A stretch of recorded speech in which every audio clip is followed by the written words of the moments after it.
Bonjour tout le monde, bienvenue au cours de maintenance informatique et réseau. Aujourd'hui, notre vidéo porte sur l'installation de Windows 10. Donc, avant de procéder à l'installation de Windows 10, il y a des prérequis. D'abord, côté configuration de la machine. Pour installer Windows 10, l'ordinateur doit avoir une configuration suffisamment puissante pour tourner Windows 10. La configuration pour tourner Windows 10 n'est pas la même configuration pour tourner Windows 7 par exemple. La configuration pour Windows 7 d'un ordinateur n'est pas la même configuration d'un ordinateur qui tourne Windows XP par exemple. Ici, nous parlons de Windows 10. Donc, voici la configuration recommandée pour Windows 10. Vous devez avoir un processeur double cœur ou plus. Double cœur, c'est tout simplement l'ordinateur dual core. Il y a des ordinateurs dual core, des Pentium dual core. Vous pouvez avoir des Pentium quad core. Vous pouvez avoir des i-Core 3, des i-Core 5, des i-Core 7. Donc c'est pourquoi c'est à partir de dual core qu'on vraiment peut imaginer installer Windows 10 dans un ordinateur. Et puis en plus, n'oubliez pas que la mémoire vive joue un rôle important dans le fonctionnement du système d'exploitation. Et Windows 10 exige au moins une configuration mémoire d'au moins de 4 gigaoctets ou plus.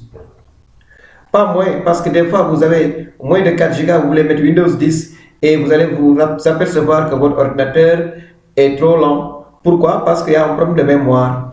Vous savez que quand vous installez un système Windows 10 ou bien n'importe quel autre Windows, le système aussi a besoin de la mémoire pour son bon fonctionnement. Il est obligé de récupérer sur votre mémoire de travail pour faire tourner le système. Le processeur joue un rôle, par exemple, sur la vitesse des processus, c'est-à-dire d'exécution des programmes. Là aussi, plus le processeur est faible, plus l'exécution des programmes est lente. Dans ce cas aussi,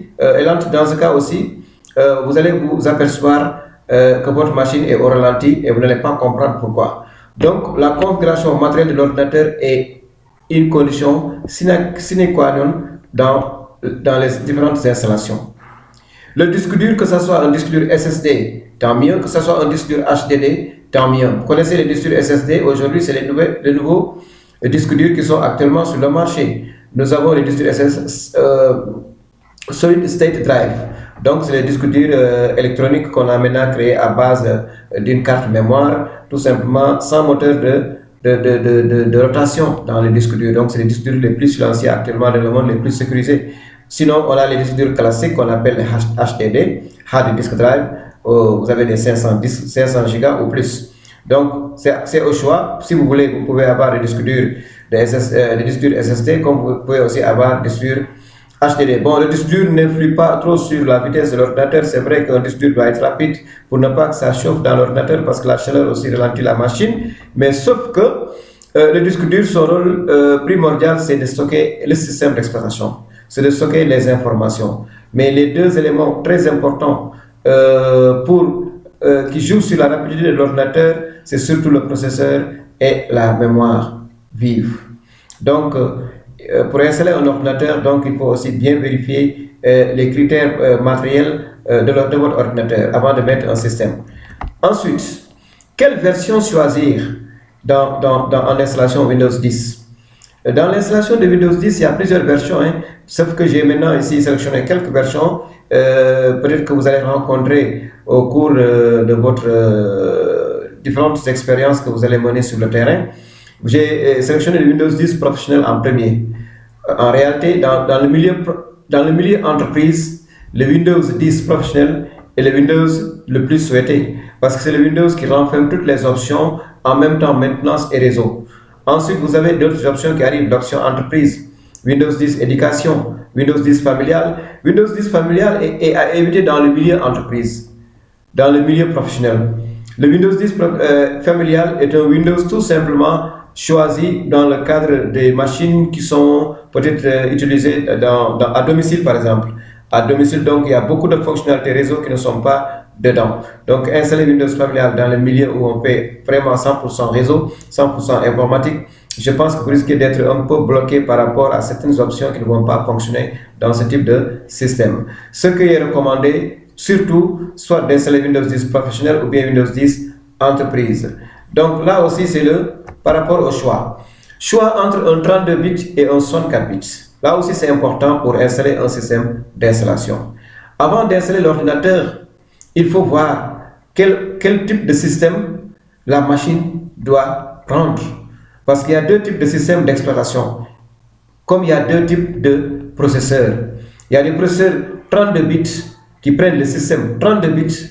Il y a des processeurs 64 bits qui doivent obligatoirement, impérativement prendre le système de 64 bits. Concernant le choix d'une version de 32 bits ou de 64 bits, le choix est très simple à faire. Si vous avez au moins 4 Go de RAM, il faut installer Windows 10 32 bits. Bon, à condition que vous avez un processeur de 32 bits. Mais si vous avez plus de 4 Go de RAM, il faut installer Windows 10 64 bits. Là aussi, vous pouvez installer Windows 10 64 bits à condition que votre processeur est de 64 bits. Donc, en résumé, c'est pour vous dire tout simplement ici, quand vous avez un processeur de 32 bits, il faut lui installer un système Windows 10 32 bits.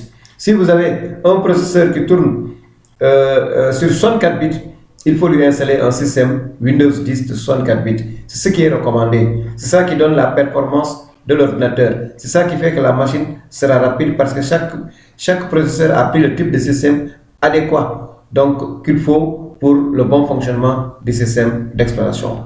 Ensuite, vous avez aussi la préparation du support. Une fois que vous avez d'abord vérifié le côté matériel, une fois que vous avez aussi, vous savez comment choisir le système d'exploitation, s'il faut choisir professionnel, éducation familiale, une fois aussi que vous avez pu maintenant faire la différence entre 32 bits et 64 bits, maintenant il reste maintenant à la préparation, on se prépare à aller vers l'installation. Pour aller vers l'installation, on doit préparer une clé. Comme je l'ai fait je l'ai dit dans le support, vous avez un support où j'ai détaillé beaucoup de choses là-bas. Donc, préparer une clé USB pour installer Windows 10. Et on avait déjà commencé à faire les clés USB bootables. Les clés USB bootables, donc, c'est des clés USB qui nous permettent d'exécuter le démarrage de l'ordinateur. C'est-à-dire, on peut démarrer un système d'exploitation à partir d'une clé bootable. Lorsqu'il s'agit d'une nouvelle machine qui n'a pas de système, lorsqu'il s'agit d'un remplacement d'un disque dur, lorsqu'il s'agit d'un système qui ne démarre plus. Donc, dans ces cas, pareil, on a besoin d'une clé bootable pour installer le système d'exploitation.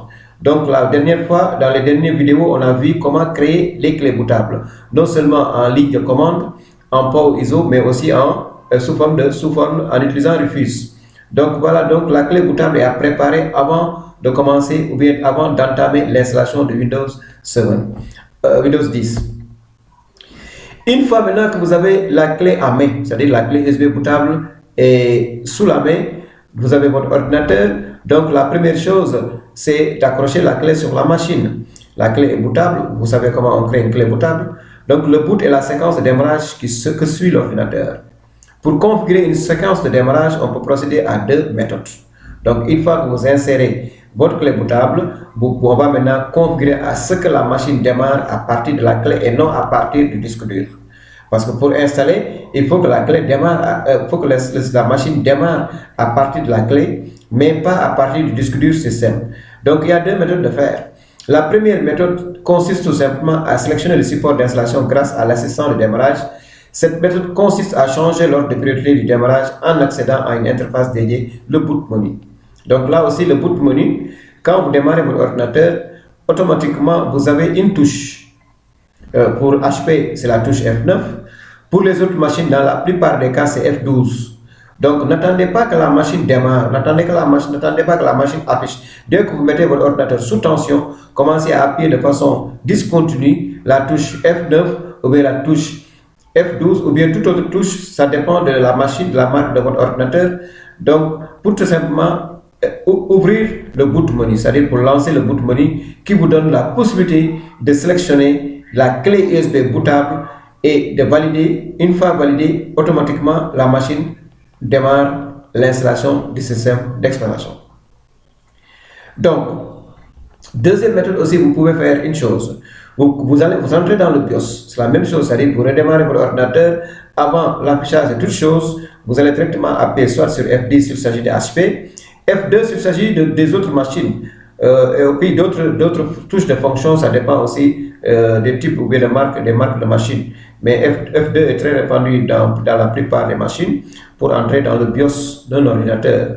F10, c'est propriétaire de HP. Donc pour aller aussi dans le setup qu'on appelle le BIOS, donc il suffit tout simplement d'appuyer sur la touche F2 ou touche supprime quand vous mettez en marche votre ordinateur. Dès que vous mettez en marche votre ordinateur, avant de laisser le système se lancer, avant de laisser même une flèche même au même point s'afficher, commencez à appuyer sur la touche pour accéder au BIOS de l'ordinateur afin de pouvoir configurer l'ordre de démarrage et donner la possibilité à la clé USB de démarrer le système au lieu de démarrer le système à partir du disque dur.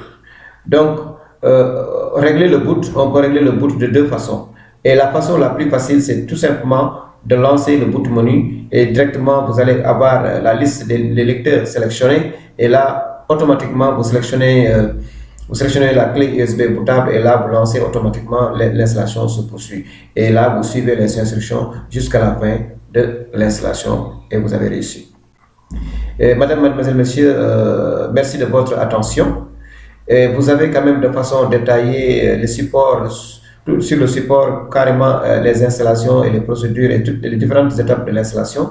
Donc, veuillez consulter, bien étudier et essayez aussi de reprendre les installations à partir de VirtualBox, comme je l'avais indiqué. Installez VirtualBox, procurez-vous de l'image du système et essayez maintenant de faire la simulation d'installation tout en se basant sur le support de cours que j'ai déjà mis en ligne. Merci de votre attention, madame, mademoiselle, monsieur.